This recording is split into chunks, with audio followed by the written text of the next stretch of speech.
ओम नमो भगवते वासुदेवाय।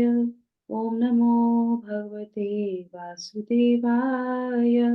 ओम नमो भगवते वासुदेवाय। ओम अज्ञानतिमिरान्धस्य ज्ञानाञ्जनशलाकया चक्षुरुन्मिलितं येन तस्मै श्रीगुरवे नमः।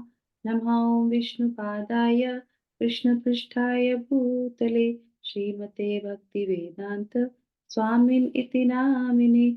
नमस्ते सारस्वते देवे गौरवाणी प्रचारिणे निर्विशेष शून्यवादी पाश्चात्यदेशतारिणे। जय श्री कृष्णा चैतन्य प्रभु नित्यानंदा श्री अद्वैत गदाधर श्रीवास आदि गौर भक्तवृंदा। हरे कृष्णा कृष्णा कृष्णा हरे हरे हरे रामा राम रामा हरे हरे। जगत गुरु श्रील प्रभुपाद की जय। भगवत वाणी भगवत गीता जी की जय। गुरु महाराज की जय। हरे कृष्णा। सभी लोगों को मेरा सादर प्रणाम और बहुत बहुत अभिनंदन है आपका। स्वागत है आपका आज के हमारे इस सत्र में, जिसमें हम पढ़ने जा रहे हैं भगवत गीता जी के 9वें अध्याय का। आज हम लोग, कल तक हम लोगों ने तृतीय श्लोक तक कंप्लीट कर लिया था, पूर्ण कर लिया था। तो आज हम लोग जो है श्लोक 4 को लेंगे, है ना। तो आप लोगों में से किसी को याद है कि 3 तक के श्लोकों में हमारा कौन सा एक्रोनिम चल रहा था? हम लोगों ने जो खंड किया है इस अध्याय का, उसको 4 विभागों में विभक्त किया है। तो उसका नाम हमने क्या रखा था? एक्रोनिम क्या है हमारे इस अध्याय का? कौन बताएंगे? हरे कृष्णा, हरि बोल। कोई बता सकता है? किंग, ये नॉलेज कौन सी है? किंग नॉलेज है, राजाओं की जो है, सारे परम गुही ज्ञान है। तो इसका क्या है? कौन सी नॉलेज है ये? किंग है। तो के से हमने कौन सा कंप्लीट किया? 3 सेक्शन। देखिए, जब हम लोग भगवत गीता पढ़ते हैं ना, और अगर हमें कुछ समझ में नहीं आता है तो हम लोग दोबारा से उसको बात कर सकते हैं, उस पर चर्चा कर सकते हैं। और अगर हम भूलते जाएंगे तो फिर कैसे याद रहेगा? कैसे हम उसको अपने जीवन में अप्लाई कर सकते हैं? थोड़ा थोड़ा हमें उसके बारे में पुनरावृत्ति करते रहना चाहिए। तो कोई बता सकते हैं कि पहले के 3 श्लोकों में हमने किस पे जोर दिया था और किस बात को भगवान कह रहे थे वहां पे? एक्रोनिम के अनुसार बता दीजिए। सुनने के हाँ माता जी। सुनने के ऊपर मैंने ध्यान दिया था, श्रवण श्रवण के ऊपर। किंग था, किंग। किंग है, एक्रोनिम किंग है। और शुरुआत का जो फर्स्ट नॉलेज के। नॉलेज, के। तो के से है नॉलेज, और नॉलेज को क्या, जो ज्ञान भगवान देंगे, भगवान ज्ञान देने जा रहे हैं, तो वो कहते हैं तुम ध्यान से सुनो, क्योंकि ये क्या है? ये परम गुह्य ज्ञान है। उसकी गुणवत्ता के बारे में बताते हैं। तो तीनों श्लोकों में ध्यान से भगवान पहले प्रेरित करते हैं कि तुम सुनो, मैं तुम्हें ज्ञान दूंगा। तो अब भगवान उसको ज्ञान के गुणों को बताते हैं। इस ज्ञान में इतना सब कुछ है। तो लास्ट श्लोक में कि हमने क्या सुना था, तृतीय श्लोक में, वो अर्जुन के मन में आता है, जब इतना अच्छा ज्ञान है तो सब लोग क्यों नहीं लेते हैं इसको, सब लोग क्यों नहीं अपनाते हैं? तो भगवान क्या बताते हैं? क्यों नहीं अपनाते? बिकॉज क्योंकि पीपल आर एनवियस। एनवीएस हैं और उनमें श्रद्धा नहीं है। एनवीएस है। तुम एनवीएस नहीं हो, तुम जो हमसे ईर्ष्या नहीं करते हो, तो मैं तुम्हें बताऊंगा। और जो क्या है, उनमें श्रद्धा ही नहीं है। तो हम लोगों ने कल के श्लोक में श्रद्धा के बारे में चर्चा की थी कि श्रद्धा कितनी इंपॉर्टेंट है हमारे भक्ति जीवन में। और हमने 4 लोगों के ऊपर कार्य करने के लिए बोला था कि हम जो फिलॉसफी सुनते हैं, हमें वो ध्यान रखना चाहिए। सुमन माता जी नहीं थी, विनोदी माता जी नहीं थे, तो मैं पुनरावृत्ति कर रही हूँ कि हम जो फिलॉसफी सुनते हैं उसमें हमारी श्रद्धा है या नहीं है, या हम उस श्रद्धा, हमारे अंदर क्या डेवलप हो रहा है। उसके बाद फिर जो हम जो प्रैक्टिस करते हैं, हम जो साधना करते हैं, क्या उससे हमारी श्रद्धा प्रगाढ़ हो रही है कि नहीं हो रही है। और जिस शिक्षक से हम सुनते हैं, जिस गुरु से हम सुनते हैं, जिस पे हमें फेथ है, क्या उससे हम आगे बढ़ रहे हैं कि नहीं बढ़ रहे हैं। और जिस संस्था से हम जुड़े हैं, वो हमारे फेथ डेवलप कर रहा है कि नहीं कर रहा है। तो ये हमारी प्रैक्टिकल एप्लीकेशन थी कि कैसे हम श्रद्धा को आगे बढ़ा सकते हैं। और श्रद्धा को आगे बढ़ाने का मतलब क्या है? वो हमारे भक्ति जीवन में हमको आगे उन्मुख करेगी। ठीक है। अब हमारा यहाँ पे ये सेक्शन कंप्लीट हो जाता है। अब हम दूसरे सेक्शन में प्रवेश करेंगे। तो पहले सेक्शन कंप्लीट हो गया एक पुनरावृत्ति के साथ।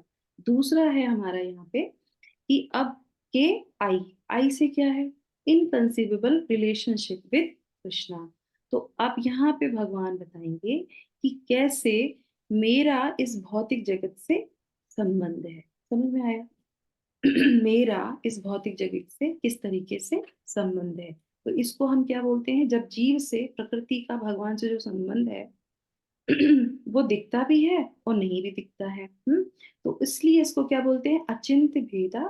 ठीक है, तो अब हम यहाँ पे इसको सुनेंगे। तो अब हम पढ़ते हैं श्लोक संख्या 4, जो हमारा नया एक्रोनिम शुरू हो रहा है, नया पायदान शुरू हो रहा है, इस अध्याय का नया भाग शुरू हो रहा है।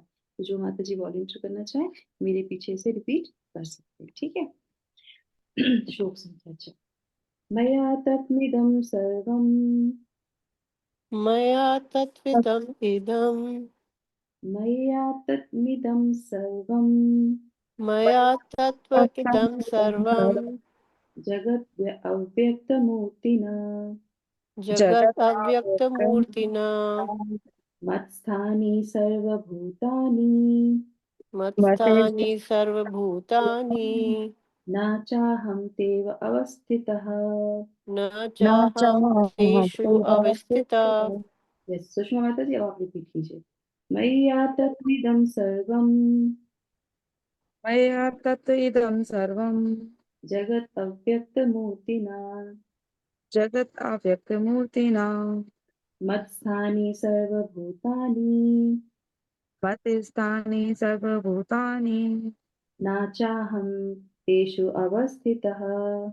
न चाहं तेषु थैंक यू। तो अब भगवान क्या बोल रहे हैं, यह संपूर्ण जगत मेरे अव्यक्त रूप द्वारा व्याप्त है, समस्त जीव मुझ में हैं किंतु मैं उनमें नहीं हूँ। ठीक है, तो यहाँ पे अब भगवान अपना रिलेशन बताएंगे और अब भगवान ज्ञान बता रहे हैं। अब अच्छा, कुछ कुछ हम लोग बीच बीच में प्रश्न उत्तर करते चलेंगे जिससे कोई आपको डाउट ना हो, है ना। हम दोबारा से उसको, क्योंकि अब थोड़ा सा गहरा विषय है, बारीकी से सुनना है हमको, ध्यान से सुनना है, क्योंकि परम गुह्य ज्ञान है ना, तो स्टोरी वगैरह कुछ नहीं है। अभी बहुत ध्यान से जो है हमें ये ज्ञान को लेना है ना। क्योंकि अब भगवान ने हमको वो पात्रता दी है कि तुम ईर्ष्यालु नहीं हो, हम सब लोग को भगवान दे रहे हैं, मर्सी दे रहे हैं गुरु की कृपा से, तो हमें ध्यान से इस ज्ञान को लेना है। ठीक है, तो अब हम लोग पढ़ेंगे तात्पर्य ध्यान पूर्वक और उसके बाद फिर जो है उसको थोड़ा सा विचार विमर्श करेंगे। यस माता जी, पढ़िए पहला पैराग्राफ। हरे कृष्णा। शिला प्रभुपाद की जय। भगवान की अनुभूति स्थूल इंद्रियों से नहीं हो पाती। कहा गया है कि अतः कृष्णा नाम आदि ना भवेत ग्रहम इंद्रिये सन्मुखो ही जवावादो स्वमेव स्मृति यदा। भक्ति रसामृत सिंधु 1.2.234। भगवान श्री कृष्ण के नाम, यश, लीलाओं आदि को भौतिक इंद्रियों से नहीं समझा जा सकता। जो समुचित निर्देश से भक्ति में लगा रहता है उसे ही भगवान का साक्षात्कार हो पाता है। धर्म संहिता में 4.5.38 में कहा गया है, प्रेमांजन शत्रु भक्ति विलोचने न संता सदैव देशु प्लोकयन्ति। यदि किसी ने भगवान के प्रति दिव्य प्रेम अभिरुचि उत्पन्न कर ली है तो वह सदैव अपने भीतर तथा बाहर भगवान को उनको देख सकता है। इस प्रकार वे सामान्य जनों के लिए दृश्य नहीं है। यहाँ पर कहा गया है, यद्यपि भगवान सर्वव्यापी हैं और सर्वत्र उपस्थित रहते हैं किंतु वे भौतिक इंद्रियों का अनुभव गम्य नहीं है। वे भौतिक इंद्रियों द्वारा अनुभव गम्य नहीं है। इसका संकेत अव्यक्त मूर्तिमान शब्द द्वारा हुआ है। भले ही हम उन्हें देख नहीं सके किंतु वास्तविकता तो यह है कि उन्हीं पर सब कुछ आश्रित है। जैसा कि 7वें अध्याय में बताया जा चुका है कि संपूर्ण जगत, दृश्य जगत, उनकी दो विविध शक्तियां, परा तथा आध्यात्मिक शक्ति तथा अपरा या भौतिक शक्ति का संयोग मात्र है। संपूर्ण जगत, उनकी दो विभिन्न शक्तियां, परा या आध्यात्मिक शक्ति, अपरा या भौतिक शक्ति का संयोग मात्र है। जिस प्रकार सूर्य प्रकाश संपूर्ण ब्रह्मांड में फैला रहता है उसी प्रकार भगवान की शक्ति संपूर्ण सृष्टि में फैली है और सारी वस्तुएं उसी शक्ति पर टिकी हैं। थैंक यू माता जी, हरे कृष्णा। तो अभी हम लोग पहला पैराग्राफ पढ़ के फिर उस पर करते हैं। शिला प्रभुपाद की जय। तो यहाँ पे सबसे पहले शिला प्रभुपाद ने क्या बताया है कि उन्होंने सबसे पहले एक उदाहरण प्रस्तुत किया है भक्ति रसामृत सिंधु में से। तो यहाँ पे शिला प्रभुपाद बोलते हैं कि भगवान की अनुभूति स्थूल इंद्रियों से नहीं हो पाती। कहा गया है कि अतः श्री कृष्ण नामादि न भवेत् ग्रहमान्द्रिये सेवान्मुखे ही जिह्वादो स्वयमेव स्फुरत्यदः। तो बोल रहे हैं कि भगवान कृष्ण नाम आदि ना भवेत धर्मेंद्रियो, तो हम अपनी अपनी इंद्रियों से भगवान को नहीं जान सकते। और भगवान को कैसे, भगवान को सेवन मुख्य, जब हम भगवान की सर्विस करते हैं, जब हम भगवान की सेवा करते हैं। और दो तरीके से सेवाएं इसमें बताई गई हैं। सेवन मुख्य ही जिव्या दो, जिव्या से दो प्रकार से सेवा होती है। एक तो भगवान का उच्चिष्ट प्रसाद पाना है ना, और कौन सा है, भगवान के नाम को दोहराना, भगवान के नाम को लेना, चैंट करते हैं जब भगवान के नाम का जब लेते हैं, जिह्वादो सेव स्वयं एव। और ये क्या होता है, स्फुरत, स्वयं स्वयं मैनिफेस्ट, सेल्फ मैनिफेस्ट हो जाता है क्या, कि भगवान कौन है, भगवान किस तरीके से कार्य करते हैं। जैसे आज ही हम लोग शिला प्रभुपाद की शिक्षा पढ़ रहे थे, विनोदनी रत्नमातिका जी, उस पे क्या लास्ट में भगवान का नाम बता रहे थे कि भगवान क्या है, जो बता रहे थे कि उनको सबके बारे में पता रहता है। क्या नाम था उसमें, मेरे पास अभी फोन नहीं है यहाँ। तो एक पर्टिकुलर नाम दे रहे थे भगवान का, कि भगवान को सबके बारे में पता रहता है, सर्वज्ञ। सर्वज्ञ है। क्यों, क्योंकि ये भगवान की गुणवत्ता है, तो ये भगवान का ऐश्वर्य है। तो यहाँ पे भी भगवान का ऐश्वर्य है। अब इस ऐश्वर्य को हम बद्ध जीव अपनी इंद्रियों से नहीं जान पाते। इसीलिए क्या है, इसलिए शिला प्रभुपाद बता रहे कैसे होता है, प्रेमांजन चरित भक्ति विलोचने, है ना, कि इसमें बोला ब्रह्म संहिता में कि इस जो आंखें हैं ये हमारे चर्म चक्षु हैं, इनसे भगवान को नहीं देखा जा सकता। जब भगवान के शुद्ध भक्तों की हमारे पर कृपा पड़ती है, भगवान उनके द्वारा हमको पे कृपा देते हैं और हम उसके अंदर अंजन लगाते हैं प्रेम का, और उस प्रेम से फिर हम भगवान को देख सकते हैं। तो ये जो दिव्य ज्ञान हम लोग पढ़ रहे हैं, ये शिला प्रभुपाद की दिव्य कृपा है, उनका प्रेम अंजन है जो उन्होंने हमें दिया। हम लोग ओम अज्ञान तिमिरांधस्य ज्ञानांजन शलाकया, तो वो आप ज्ञान का जो शलाखा जो आप हमें ये देते हैं, ज्ञान का आंखों में लगाने के बाद ज्ञान का काजल, जिससे हम इस जो है आंखों से आपको देख पाते हैं ज्ञान से। तो अब यहाँ पे एक छोटा सा प्रश्न आता है, ये जो भगवान के बारे में बताया जा रहा है, ये किस भगवान के कौन सी चीज का वर्णन हो रहा है भगवान के, ये ज्ञान जो है भगवान के कौन से गुण का वर्णन कर रहा रूप का माता जी, है, रूप का। यस। कि हम देख नहीं पाते भगवान को, जान नहीं पाते हाँ अपनी स्थूल इंद्रियों से। ठीक है, तो रूप का वर्णन हो रहा है, बिल्कुल सही है। और यहाँ पे ऐश्वर्य का वर्णन हो रहा है भगवान का। भगवान के क्या है, ऐश्वर्य है। एक ज्ञान होते हैं ना, अलग अलग ज्ञान, एक होता है माधुर्य ज्ञान, एक होता है ऐश्वर्य ज्ञान।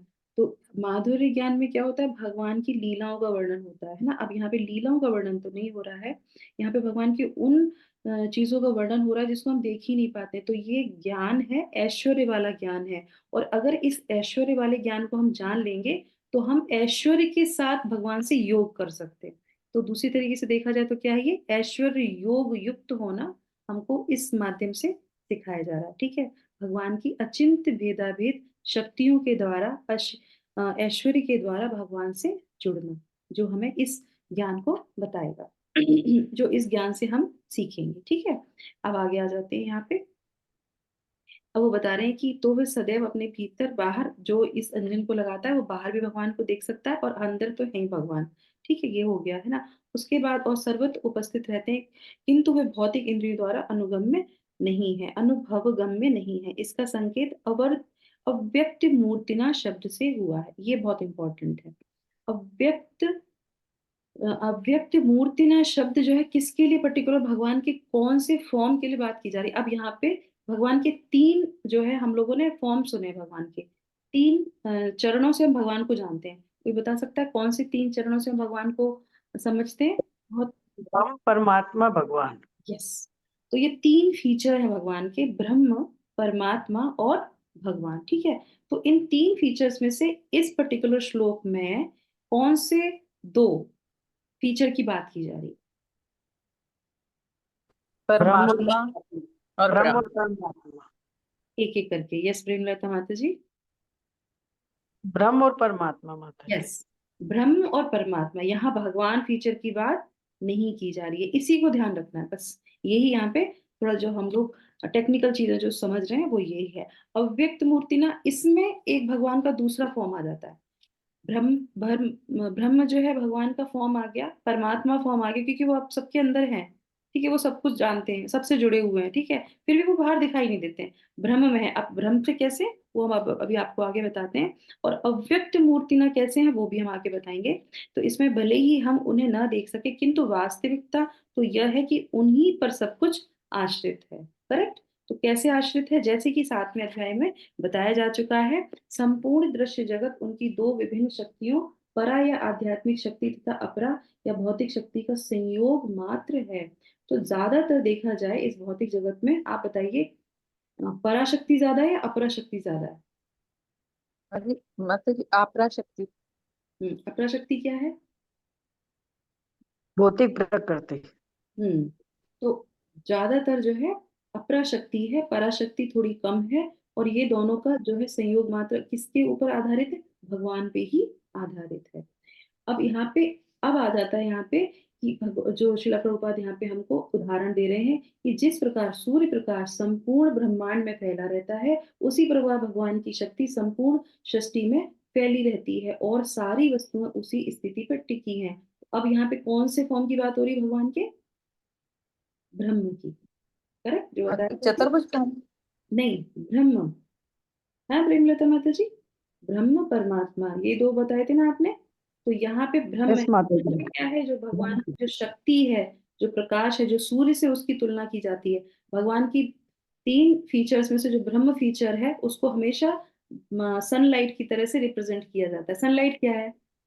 भगवान की सनलाइट सब जगह है, करेक्ट, सब जगह आ रही है, उस जगह वो आती है, पर इसका मतलब ये नहीं है कि सूर्य उस जगह है। सूर्य का प्रकाश उस जगह रहता है, पर सूर्य उस जगह नहीं होता। सूर्य तो अपनी जगह होता है, करेक्ट, उनका प्रकाश सब जगह फैला रहता है। इसको और क्लियर करेंगे आगे वाले उस पर। और सारी वस्तुएं जो है उसी शक्ति पर टिकी रहती हैं। तो अब आप सोचिए, जब सूर्य का प्रकाश आता है तो हमें गर्माहट मिलती है, हमें ऊर्जा मिलती है, जो गंदी चीजें होती है वो भी जो है शुद्ध हो जाती हैं, करेक्ट। तो ये किस पे है? ये सब कुछ जो है उस सूर्य प्रकाश पे टिका हुआ है, यानी कि भगवान के ब्रह्म फीचर पे वो सब कुछ टिका रहता है। पर इसका मतलब नहीं है कि सूर्य उस पे टिका हुआ है।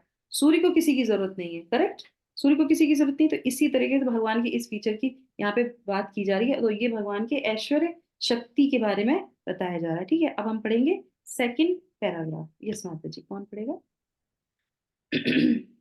पढ़ू माता जी मैं? हाँ पढ़िए। हरे कृष्णा, सभी को सादर प्रणाम।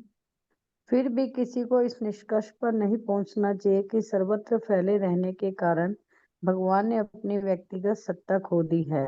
ऐसे तर्क का निराकरण करने के लिए ही भगवान कहते हैं, मैं सर्वत्र हूँ और प्रत्येक वस्तु मुझ में है, तो भी मैं पृथक हूँ। उदाहरणार्थ, राजा किसी सरकार का अध्यक्ष होता है और सरकार उसकी शक्ति का प्राकट्य होती है। विभिन्न सरकारी विभाग राजा की शक्ति के अतिरिक्त और कुछ भी नहीं होते और प्रत्येक विभाग राजा की क्षमता पर निर्भर करता है। तो भी राजा से ये आशा नहीं की जाती कि वे प्रत्येक विभाग में स्वयं उपस्थित हो। यह एक मोटा सा उदाहरण दिया गया है। इसी प्रकार जितने स्वरूप हम देखते हैं और जितनी भी वस्तु इस लोक तथा परलोक में विद्यमान है, वे सब भगवान की शक्ति पर आश्रित है।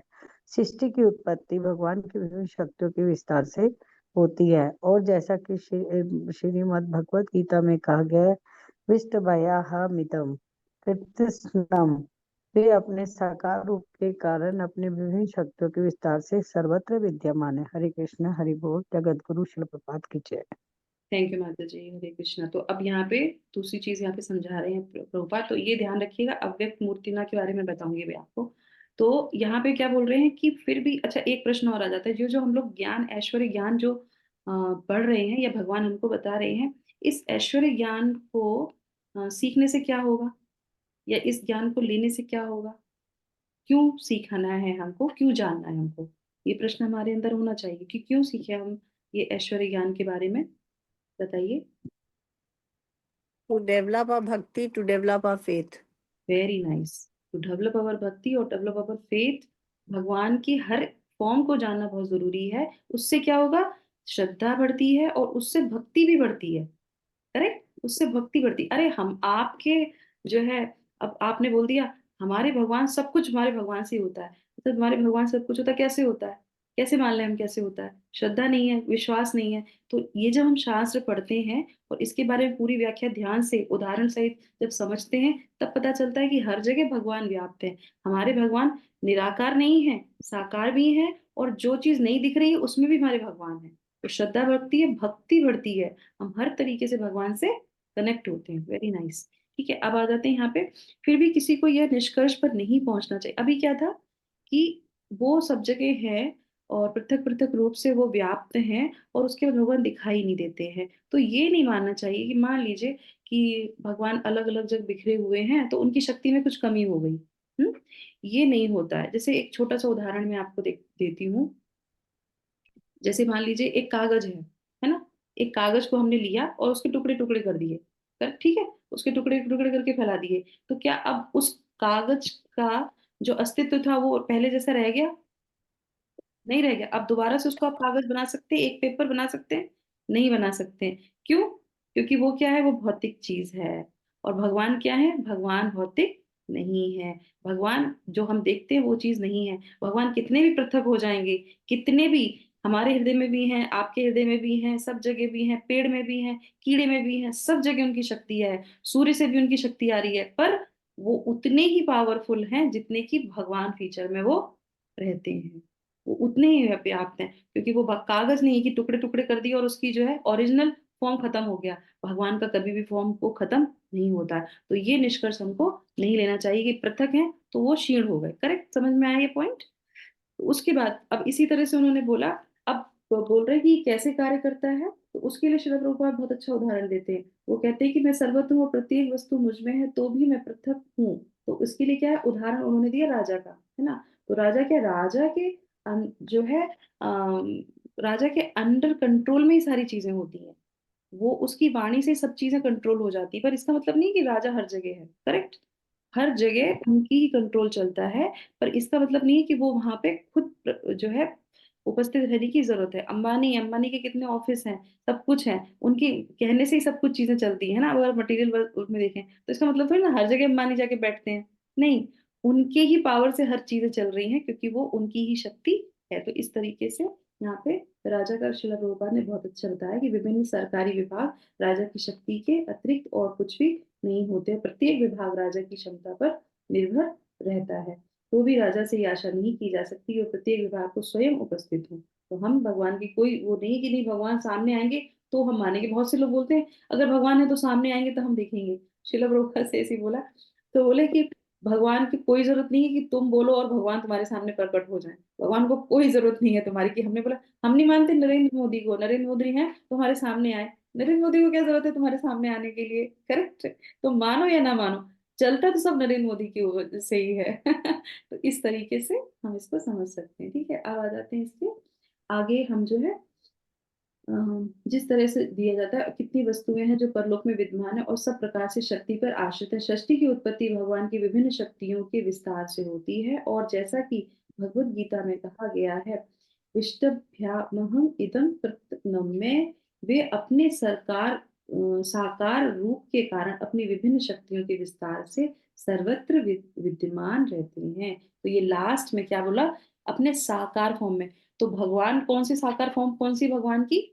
दो फॉर्म के बारे में हमने जान लिया था, ब्रह्म और परमात्मा। अब तीसरी वाली कौन सी बता रहे हैं? कौन सा फीचर? भगवान भगवान फीचर। और उस भगवान फीचर की वजह से ही भगवान की सारी शक्तियों में भगवान विभिन्न रूप से हर जगह रहते हैं। ठीक है, तो अभी हम यहाँ पे कुछ पॉइंट्स पे चर्चा करेंगे। तो ये जो भगवान को हमने जाना, ब्रह्म भगवान का फीचर, परमात्मा भगवान का फीचर। अब बोलते हैं कि सारे जीव जो है उनमें टिके रहते हैं।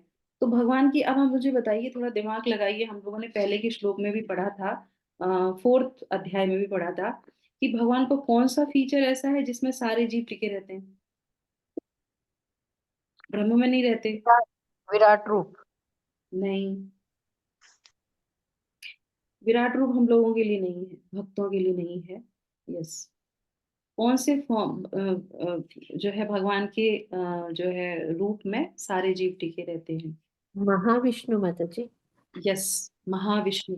महाविष्णु से शुरू होता है तो उसमें 3 फॉर्म आ जाते हैं। कौन से हो जाते हैं महाविष्णु के बाद? कर्णोशाही विष्णु, गर्भोदकशाही विष्णु, शिरोदकशाही विष्णु। Very nice. तो क्षीरोदक्षाई विष्णु कौन है? इनकी बात हो गई। क्षीरोदक्षाई विष्णु कौन से थे जिनकी बात हो चुकी है? कौन से? वो परमात्मा। क्षीरोदक्षाई परमात्मा। विष्णु परमात्मा, जो हम सबके हृदय में रहता है, वो हो गया क्लियर। ठीक है, अब यहाँ पे गर्भोदक्षाई की बात की जा रही है। गर्भोदक्षाई विष्णु से ही जो है सारे जीव उनके साथ रहते हैं। तो यहाँ पे गर्भोदक्षाई विष्णु की बात हमने सुनी। ठीक है, यहाँ पे हो गया। अब हम कुछ बात पे एक बार फिर से हम इसको कर लेते हैं रीकैप। ठीक है, तो अब यहाँ पे राजा वाली बात कर ली। यहाँ पे तो भगवान कहते हैं कि सब मुझ में निर्भर निर्भर है और मैं किसी पर निर्भर नहीं हूं। तो इसीलिए भगवान का एक नाम बोला गया है, वो नाम है स्वराट। क्या है? स्वराट। स्वराट क्यों होता है? क्योंकि स्वराट का मतलब होता है कि भगवान से ही सब कुछ निर्भर है, सब कुछ उन पे टिका हुआ है, पर वो किसी पे टिकते नहीं है, वो किसी पे निर्भर नहीं, इसीलिए वो क्या कहलाते हैं? स्वराट कहलाते हैं। ठीक है, अब उसके बाद जो है, तो ये वाला हमारा हो गया कि हमें ये नहीं मानना चाहिए कि भगवान की जो है अनन्य शक्तियां पृथक पृथक होने से खत्म हो जाती। क्यों? क्योंकि भगवान को एक शब्द नाम से और बोला जाता है। वो कौन सा नाम है? अव्यय। है ना, पहले भी हमने सुना था। तो भगवान की शक्ति अव्यय है, भगवान स्वयं अव्यय है। वो कभी भी व्यय नहीं होते, खर्च नहीं होते, चाहे वो कितनी भी उनका जो है क्या किया जाए, कितना भी जो है विस्तार हो जाए उनका, कितने भी पृथक पृथक हो जाए, पर वो कभी भी अव्यय नहीं होते। और इसीलिए जो स्वयं अव्यय नहीं है, जब वो ज्ञान देता है तो वो ज्ञान भी कैसा हो जाता है? अव्यय हो जाता है, वो कभी भी व्यय नहीं होगा। इसीलिए ज्ञान क्या है? अव्यय कहलाता है, जो भगवान यहाँ पे दे रहे हैं, ऐश्वर्य ज्ञान अपना बता रहे हैं। ठीक है, और उसके बाद फिर क्या है? अब जो है भगवान से हम लोगों ने यहाँ पे जो सुना है कि सब कुछ भगवान से जुड़ा रहता है और भगवान सब चीजों से अलग रहते हैं। अभी ये बात तो भगवान यहाँ पे बोल रहे हैं, पर अभी तो इसमें ज्यादा कोई वैसी तो नहीं लग रही है आपको कि बहुत क्लिष्ट है? ऐसा लग रहा है कि कुछ क्लिष्ट है? एकदम सिंपल ही है ना। सिंपल ही है ना कि मैं जो है, सब जीव मुझ में है। ठीक है, गर्भोदक्षाई में सारे जीव हैं। ठीक है, किंतु मैं उनमें नहीं हूँ, तो कोई बड़ी बात तो नहीं है ना। अब हम सब लोग एक रूम के अंदर हैं, करेक्ट? इस रूम में है, अब रूम तो हमारे अंदर नहीं है ना, तो इसमें कुछ गलत बात तो नहीं है, सिंपल ही बात है ना। कुछ लगा आपको कि अचिंत्य भेदाभेद है? ये लगा इसमें अचिंत्य भेदाभेद है? नहीं माता जी, क्लियर है। हाँ, नॉर्मल बात है ये तो। वो है। अब जब हम पढ़ते हैं तो हम कहते हैं भगवान ऐसे घुमा फिरा के क्यों बोलते, सीधे सीधे बोल दो ना आप। पर ये बात तब चेंज होती है जब भगवान अगले श्लोक में प्रवेश करेंगे और क्या, अब अगले श्लोक में क्या कहेंगे? मना कर देंगे। अभी क्या बोल रहे हैं? सब जीव मुझ में है और मैं उसमें नहीं हूं, मैं उनसे वो रहता हूँ। ठीक है, अब अगले श्लोक में बिल्कुल अपोजिट बात कर देंगे।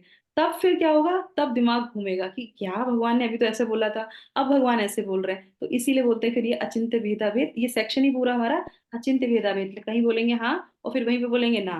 तो इसलिए भगवान की जो चीजें हैं वो जो है घूम जाती है। तो हमें यहाँ पे टेक अवे पॉइंट क्या लेना है? यहाँ पे जो हमें समझ में आता है कि भगवान क्या है? सभी के स्रोत हैं। जो कुछ भी हम इस भौतिक प्रकृति में देखते हैं, सबके स्रोत कौन है? भगवान है। ठीक है, और भगवान उस स्रोत के माध्यम से क्या करते हैं? पालन करते हैं।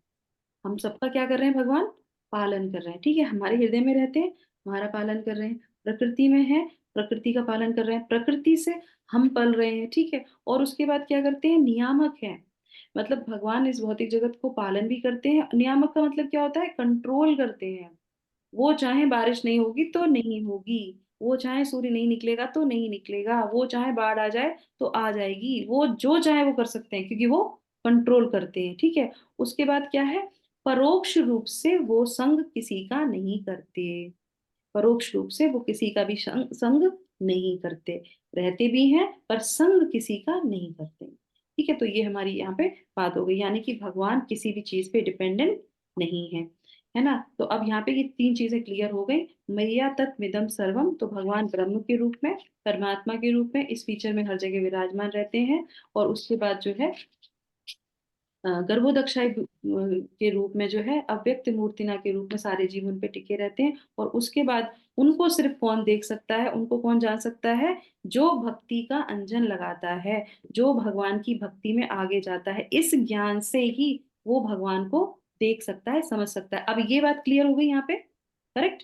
अब ये बात दृढ़ता के साथ, श्रद्धा के साथ कंफर्म कर लीजिए।